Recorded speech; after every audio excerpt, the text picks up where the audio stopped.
Alors, bonjour à tous, on est Erev Shabbat, Parashat Beshalach, qu'on appelle aussi Shabbat Shira, le Shabbat du chant, le fameux chant qu'on chante tous les jours à la Tfilah, Az Yashir Moshe. C'est une paracha vraiment très très très spéciale, il y a tellement de choses vraiment incroyables dans cette paracha, Shirat Hayam, Parashat Aman, et de nombreux autres détails, la Kriyat Yam Souf, l'ouverture de la mer Rouge. Et donc vraiment, on est complètement submergé par les sujets incroyables de cette paracha, mais on va juste s'attarder sur un point qui est un petit peu moins mis en évidence que les autres, mais ça vaut le coup quand même d'en parler. Dans Parashat Aman, c'est-à-dire la paracha qui parle de la manne qui est tombée du ciel, comme vous le savez, durant 40 ans, les Bnei Israël étaient dans le désert, ils n'avaient pas de quoi manger, et Akadosh Baruch Hu leur a fait descendre tous les jours de la nourriture qui s'appelait la manne. Pourquoi est-ce que ça s'appelait manne? Nous dit la Torah, Yomru ish el achiv manhu. Les gens ne savaient pas ce que c'était, donc ils ont demandé chacun à son frère, mais qu'est-ce que c'est? Manhu, qu'est-ce que c'est?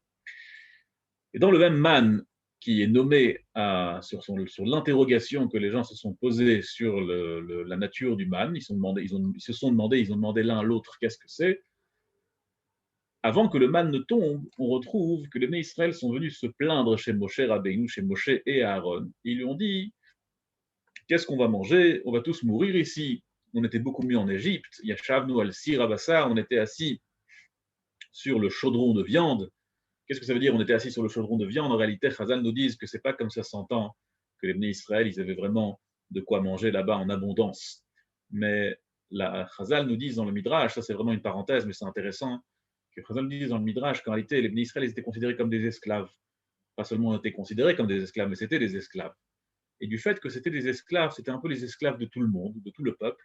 Et donc, quand ils allaient au marché, ils pouvaient manger de ce qu'ils voulaient. C'est-à-dire, en vérité, c'était, si vous voulez, le service public. Et par conséquent, hein, quand ils allaient au marché, ils pouvaient demander donne-moi un peu de ça, donne-moi un peu de ça, et ils se faisaient servir à droite, à gauche. Donc c'est vrai qu'en fait, c'était dû à un statut qui était très très bas par rapport au reste, mais il y avait quand même une facilité parce qu'ils pouvaient aller au marché, ils pouvaient manger ce qu'ils voulaient. Donc ils se sont plaints chez Moshe Rabbeinu, ils se sont dit on était bien en Égypte, qu'est-ce qui nous manquait? On pouvait manger de ce qu'on voulait, où on voulait et quand on voulait. Maintenant, on se retrouve dans le désert et on n'a pas de quoi manger. Et qu'est-ce que Moshe Rabbeinu il leur répond? Et ça, c'est le point intéressant sur lequel on va un petit peu s'attarder aujourd'hui, quelques minutes. Venachnuma kitalinu aleinu, dit Moshe Rabbeinu, et nous, que sommes-nous pour que vous venez vous plaindre chez nous? Dit Moshe Rabbeinu au Bnei Israël, pourquoi est-ce que vous venez vous plaindre chez nous? Qui sommes-nous pour que vous venez vous plaindre chez nous? On n'est rien, qui sommes-nous? La Gemara, le Talmud, dans Masechet Choulin, dans le traité de Choulin d'Aftet Amoud Aleph 9a, dit là-bas la phrase suivante. Gadol ma sheneemar bemoshe, yoter me Avraham avinu. Ce que Moshe Rabbeinu a dit, venach numa, et nous, que sommes-nous, c'est encore plus élevé que ce que Avraham Avinu a dit. Qu'est-ce que Avraham Avinu a dit? Avraham Avinu a dit, ve'anochi afar va'efer. Et moi, je ne suis que terre et poussière. Il a dit à Kadosh Baruch Hu, je ne suis que terre et poussière. Pourquoi est-ce que tu me parles? Moi, je ne suis que terre et poussière. Et ici, Moshe Rabbeinu a dit, venach numa. Et nous, que sommes-nous? Alors, en réalité, quand on voit cette comparaison, elle est assez étonnante, parce que qu'est-ce que ça change si je dis que je suis que terre et poussière, et qu'est-ce que ça change si je dis que suis-je? Ça revient plus ou moins au même, on a compris l'idée, c'est une formule de modestie. Donc qu'est-ce que ça change si je me compare activement à de la poussière, ou qu'est-ce que ça change si je dis à Kadosh Baruch Hu, mais que suis-je et qui suis-je?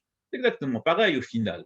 Pourquoi est-ce que la Gemara nous dit dans Masechet Choulin, dans le traité de Choulin, que Moshe Rabbeinu est encore plus élevé, parce que lui, c'était une question plus générale. Il a dit au Bnei Israël, Venach Nouma, et nous, que sommes-nous? Pour comprendre cela, je vais vous raconter une petite histoire de Rabbi Yonatan Aibishitz. Je ne sais pas si vous avez déjà entendu parler de Rabbi Yonatan Aibishitz, mais c'était quelqu'un d'incroyable, très, très, très, très grand. Il est à peu près quelque chose comme 300-350 ans. Il a écrit de nombreux livres. Il était en République tchèque d'aujourd'hui. Et je vous conseille de rechercher un petit peu le nom de Rabbi Yonatan Aibishitz, vraiment une des perles des rabbinim des dernières générations, ce qu'on appelle les acharonim, c'est-à-dire à post-Moyen-Âge. Lui, il raconte l'histoire suivante.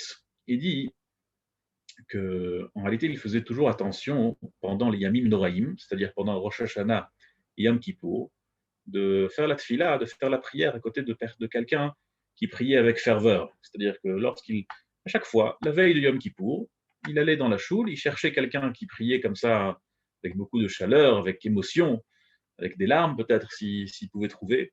Et il vérifiait donc qui est-ce que dans la choule il est comme ça, il prie avec émotion, et c'est à côté de lui qu'il demandait de s'asseoir pour les prières de Yom Kippour. Et une veille de Yom Kippour, comme tous les ans, Mincha de la veille de Yom Kippour, la prière d'après-midi, la veille de Yom Kippour, Rabbi Yonatan Aibishitz, il tourne à la choule pour voir qui est-ce qui prie avec émotion. Et il trouve quelqu'un comme ça qui pleure avec des larmes, et il dit le texte qu'on dit à la fin de la Hamida, à la fin de Shemona Esrei, il dit Afarani bechayai kal vachomer bemitati. C'est un texte que surtout dans le Nusar Sfard, les Sidurim, dans la Tfila de Sfard, on dit ça Afarani bechayai kal vachomer bemitati. Je ne suis que poussière durant mon vivant et à plus forte raison après ma mort. Et il entend qu'il dit ça en pleurant avec ferveur. Et il dit ah, ça c'est à côté de lui que je vais m'asseoir pendant un kippour. Et donc il demande la permission au bedeau de la synagogue, est-ce qu'il peut s'asseoir à côté de lui? Évidemment, c'est quand même le Rav, Rabbi Yonatan Aibishitz, il l'autorise. Et en effet, il ne l'a pas déçu, ce garçon, vraiment, il prie avec ferveur durant tout le Yom Kippour, vraiment incroyable, avec émotion, avec des larmes. Et le lendemain, ce monsieur, il reçoit une montée à la Torah. Il reçoit la 4e montée. Et Rabbi Yonatan Aibishitz y voit que lorsque ce monsieur monte à la 4e montée, il va chez le gabaï de la synagogue, chez le bedeau de la synagogue, il lui dit « Pourquoi tu m'as fait monter à la 4e montée? Qu'est-ce qu'il y a? Tu ne mérites pas la 3e? Quand même, je suis quelqu'un de suffisamment respectable pour obtenir la 3e montée, non ?» Je ne comprends pas. Quelqu'un hier dans la tfila, il priait avec des larmes, il disait « Je ne suis que poussière de mon vivant, et à plus forte raison après ma mort, en pleurant avec des larmes. » Et là, il est en train de crier sur le bedeau parce qu'il n'a pas réussi la bonne montée, il n'a pas réussi la 3e montée comme il voulait. Et quand il revient, ce monsieur, alors il lui dit, mais je voudrais que tu m'expliques comment ça se fait que hier, à ce filage, je t'ai entendu. Tu as dit, je ne suis que poussière. Et là, tu t'es pas du tout conduit comme de la poussière, là. Là, tu t'es conduit comme quelqu'un qui a quand même un beau morceau d'orgueil. Alors il lui dit, je vais t'expliquer, c'est très simple. Quand je fais ma tfila, à qui je parle? À Kadosh Baruch Hu, je parle à Hachem. Par rapport à Hachem, là, je l'admets à 100%, je ne suis que poussière. Et par rapport aux autres, je ne suis pas poussière, moi. Celui qui a eu la montée d'avant moi, il n'est pas plus important que moi je suis plus important que lui. Dit Rabbi Yonatan Aibishitz, c'est là, c'est maintenant que j'ai compris la Gemara dans Masechet Choulin. La Gemara dans Masechet Choulin, en réalité, elle ne compare pas ce que Avraham Avinu a dit ou ce que Moshe Rabbeinu a dit. La Gemara compare avec qui chacun a parlé. Avraham Avinu, il a parlé à Kadosh Baruch Hu. Ça, c'est un niveau. De dire à Kadosh Baruch Hu, je ne suis que poussière, c'est un niveau très élevé. Il faut aussi l'obtenir de l'atteindre, ce niveau. Mais le niveau de Moshe Rabbeinu, quand il a parlé au Bnei Israël, il leur a dit, moi, mais que suis-je pour que vous venez vous plaindre chez moi?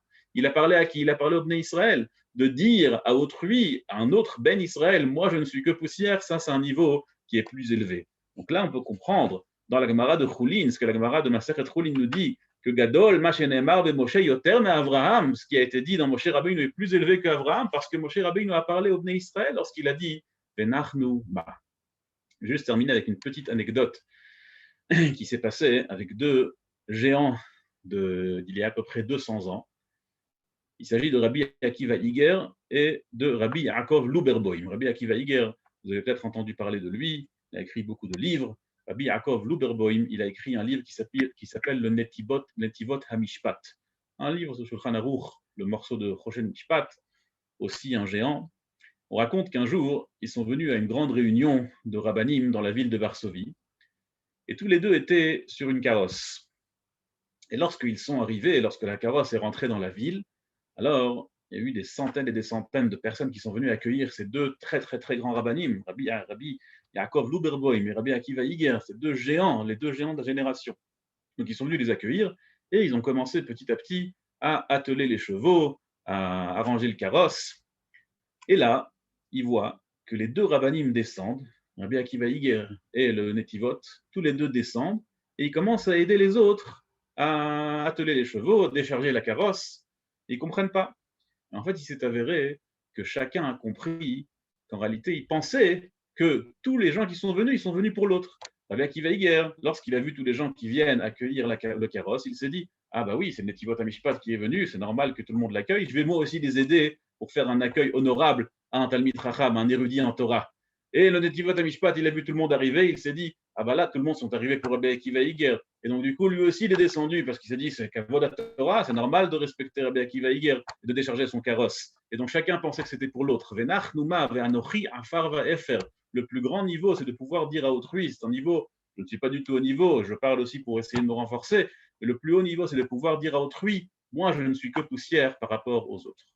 Kol Tuv, Shabbat Shalom.